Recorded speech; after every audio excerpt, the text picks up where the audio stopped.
My name is Jay Monty, Jordan Montgomery. I'm from Atlanta, Georgia, and I rap and stuff. You know what I'm saying? I started rapping when I was like 12. You know what I'm saying? My uncle came down from Ohio with a laptop and Fruity Loops making beats, and I just fell in love with the whole. It was like my first time seeing the production. And from there I just started writing, you know, and so it's been 10 years. I'm 22 now. I've just been writing ever since. Just stayed up in my room anytime I was, you know, feeling some type of way. You know, I just go up in the room, writing all day. That's all I ever used to do is just write. Yeah, I'm working on the album right now. I've released a lot of singles. I don't know if you've seen them: City on Fire, Can't Deny, 100 Bars, and all of those singles came with videos. And so I haven't dropped any projects because obviously, like, I just started releasing material. And I guess my thing is, you know, I spent the money I've invested on these singles. I can get that back, but the heart that I would invest in an album, that's a one-time thing. I can't make that back. I can't get that heart. You know, I can't get that back. You know what I'm saying? So I would rather spend money to get an audience, so that when I release a project, I won't waste my you know, my thoughts and what I have to say at the time.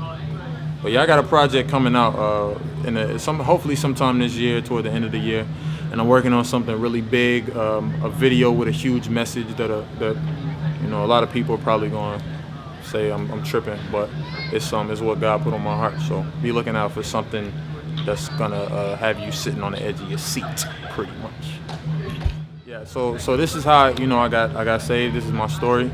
Just real quick. I've been doing music all my life. Went to college, and in Georgia Southern, and I started, you know, putting my music out there. They started playing me in all the clubs and everything. So I got a huge fan base real quick in that city, and so everybody knew who I was. Everybody knew my lyrics, all that good stuff. And it was at that time, you know, when my career finally started picking up, that God started actually speaking to me, like giving me dreams every day, giving me visions every night, every day, and just telling me what was going to happen to me when I woke up and all this kind of stuff. And everything he told me, it was coming to pass, and it was just blowing my mind. And so one morning,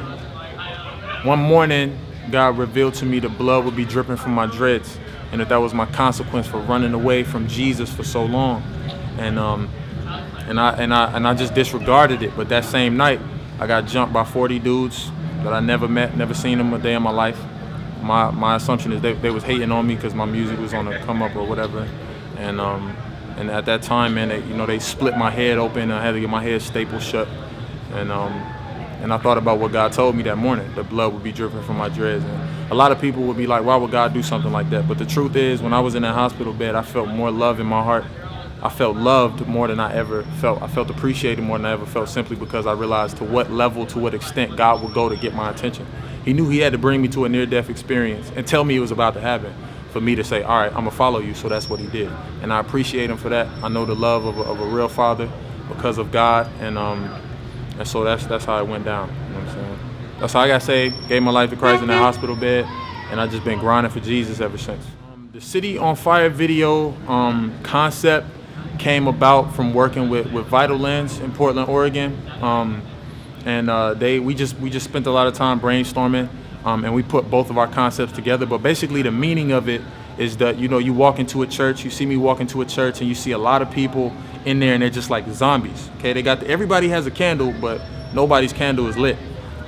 And you just see, you know, a lot of dead people, a lot of religion, a lot of tradition. I know a lot of people was asking, am I a Catholic? No, I'm not a Catholic. I'm just a believer, you know what I'm saying? But we were, you know, the concept of it was that, you know, there's a lot of cold people in there, and they're being ineffective. And so we have a lot of cultural Christianity that pushes people into being cold-minded, ineffective Christians, right? And so the thing is, you see a little girl walk by, and she's the only one that has a fire, because oftentimes we see in the innocence of a child, or Christ telling us to become like a child in order to enter the kingdom. So a lot of times children have that faith that adults don't have. And me seeing her rekindled my flame. And from there, I just, you know, I started spitting, and other people's candles were getting lit, and everybody started catching a fire. And toward the end of the video, you see us all get up walk out, and the whole purpose is to go now set the city on fire. And it's not a diss to a church, because I believe that the church is absolutely necessary. It's more so a reminder to the church that our job isn't to sit in here and argue about what color we gonna change the carpet or how many pews we should have on the right or the left side. Our purpose is to come together, get fired up, go out and change the world. Yeah. You gonna tell me you ain't never heard of the Lamb?